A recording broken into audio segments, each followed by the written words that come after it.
Shoalhaven Heads is a popular residential and tourist area on the south coast of New South Wales. It is located on the northern bank of the Shoalhaven River. The town offers a variety of shops and community activities, one of which is the local golf club. Hi, I'm John Devenish. We're here today at the Shoalhaven Heads golf course. It's an auspicious week for the golf club. They're opening the final holes of their 18-hole golf course. I'm here today to meet David Lamb and Terry Lilly, two stalwarts of the volunteers, and have a talk about the history of the club. There's a buzz of excitement here among the volunteers this week. G'day Dave, I'm John Devenish. Hey John. And you're Terry Lilly. Lilly. This is a big week for you fellas. Sure is. Yeah, it's been a culmination of 31 years of hard work and dedicated effort by the club to get to this stage. So when did it start? Started back in 1981 with an original meeting at a little hall in the middle of Shoalhaven Heads. Right. And what, that was a meeting of interested folk? Yep. Public meeting of interested folk, yep. And it progressed from there to forming a committee, and it's just progressed on from there. After 1981, there was three design and construction groups consulted regarding the 9-hole course. Of the three, Ken McKay of McKay and Sons of Wollongong was the only one who saw his way to help the club to bring this all into being. Council approval was then granted to the club in May 1985, and then clearing began in earnest with the help of Ollie Jenkins and his dozer on a voluntary basis.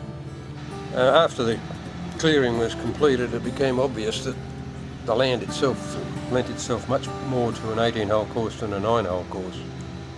And then extended negotiations then proceeded with the council and the Department of Lands, and in the meantime the development of the 9-hole course was put on hold, except for the first 3 holes. These were opened in October 1994, and this was made possible by a small band of volunteers headed by the late Arthur Simmons, who actually mowed the first fairways with the Victor lawnmower. So why was it put on hold?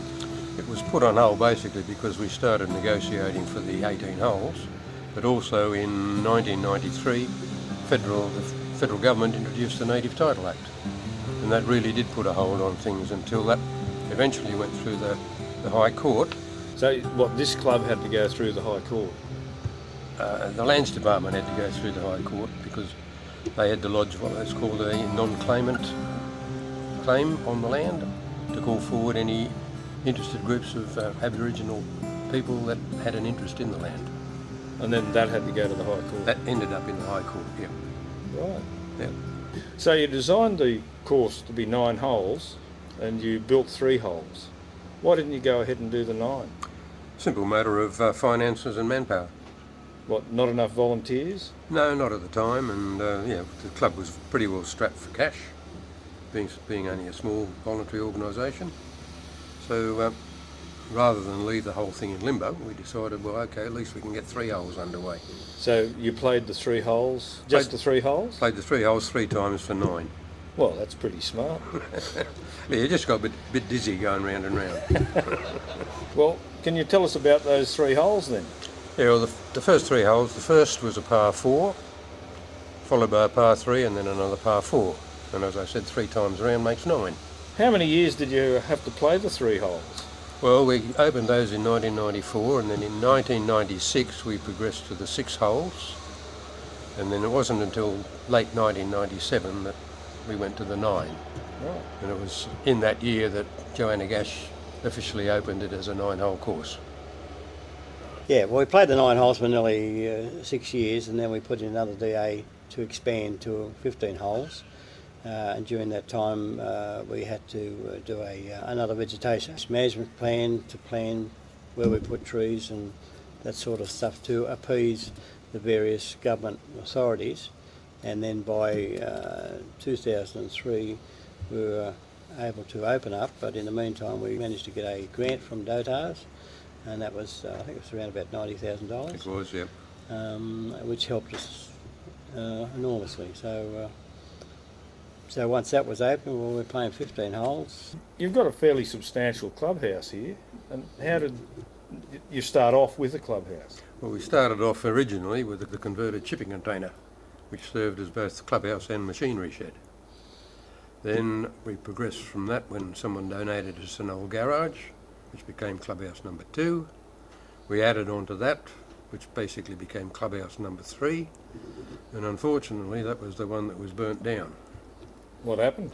Well, there was obviously an arson attack, because it was about 1:30, 2 o'clock in the morning that I was called out, and the fire was here. It was completely engulfed in flame, but we found a container that was obviously kerosene just on the concrete just outside.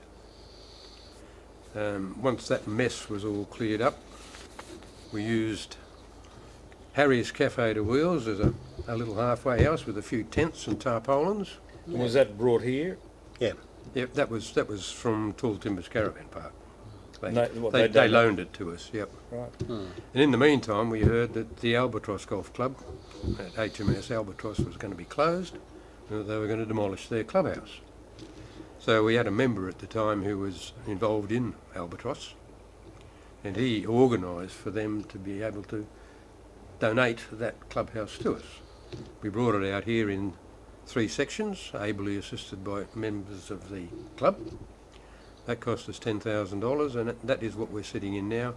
And the only thing that's happened with it since then is there's been an additional 2 verandas put on, and that's as it is today. It's quite a credit to you. Well, again, wouldn't have been possible without a huge contribution by volunteers, carpenters, plumbers, electricians, the whole works. And it's Well, it's the community coming together again. yep. Yeah. Well, we had, any one day, it'd be nothing to have 10 to a dozen blokes pouring all over it, somebody doing some painting, someone handing tools to we had basically three carpenters, professional carpenters, and there were so many people there helping, handing and timbers and all that sort of stuff. So until it was all finished, it was a great project and some great camaraderie in it now. Yep. But the pro shop started from the time that we collected the money in the container. That's right. Yeah. We put the whole. We had a slot in the container, and an honesty box. An honesty box where there was an envelope supplied, and what you did is you put the money in there and then shoved it in the box. And off you went and played. And then it developed from there. When we did have a room as such, it was just mainly where somebody would man it, and that was Ron McFarlane, who sat there and collected the money. Yeah, and that went right through with Ronnie doing it until just after the fire, which destroyed the clubhouse. And it was then that we investigated the idea of having a professional on the course. Yeah, Shane Cochran took over after the fire, and he stayed with us for a few years.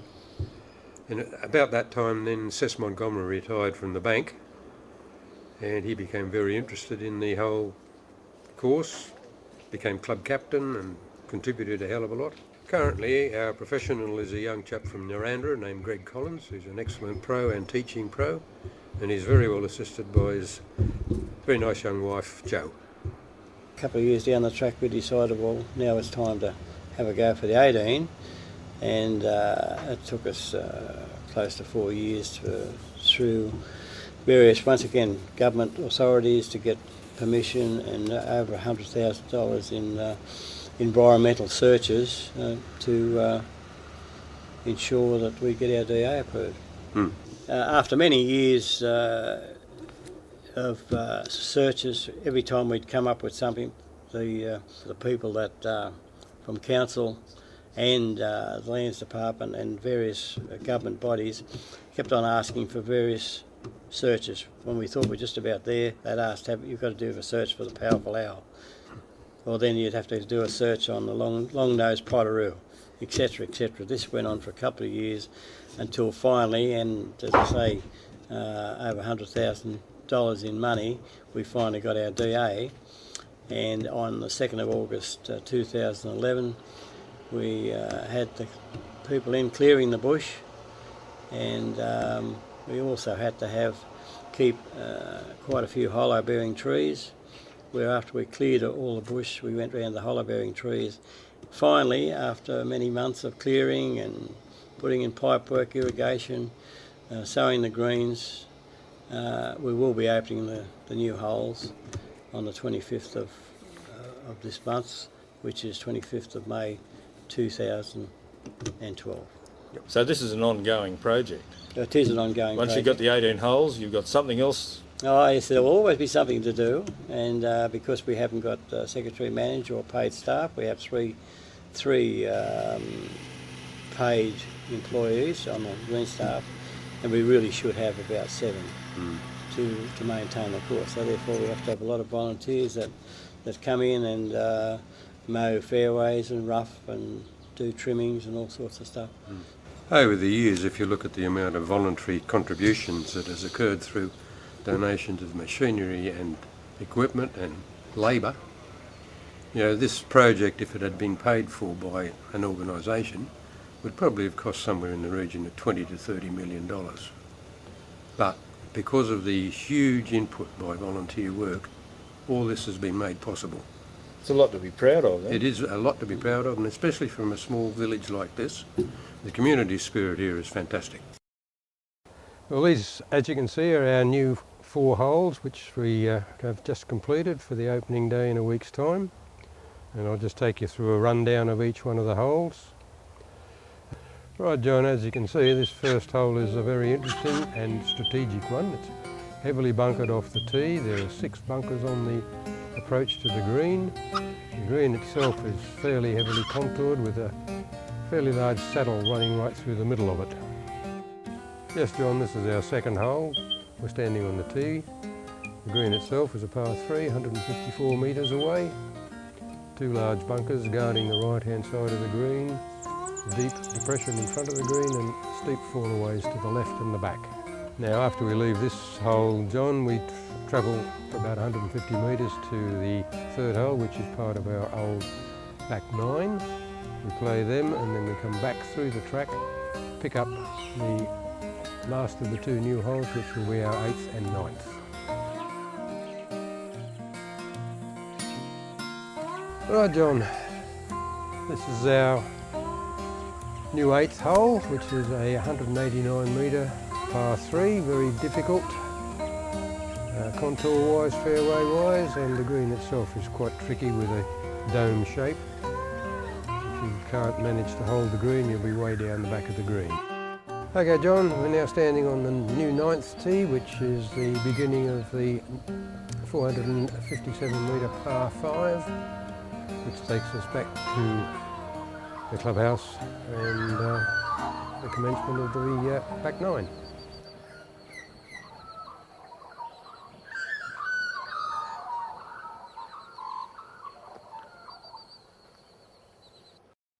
After 31 years of planning and arduous work by the volunteers, members and dignitaries assembled for the opening of the final holes of the golf course.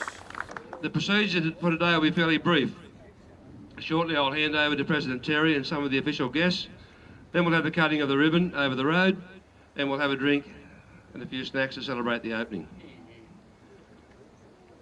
First it was 3, then it was 6, then it was 9, then it was 15, and now finally after that 31 years it's 18 glorious holes.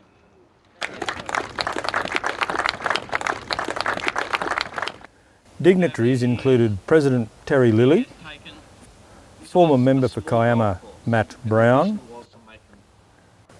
Assistant Deputy Mayor Greg Watson, the member for Kiama Gareth Ward, and Ken McKay, the course architect. So with great expectation, the members and officials moved across the road to the first tee for the cutting of the ribbon, officially to open the course. 3, 2, 1.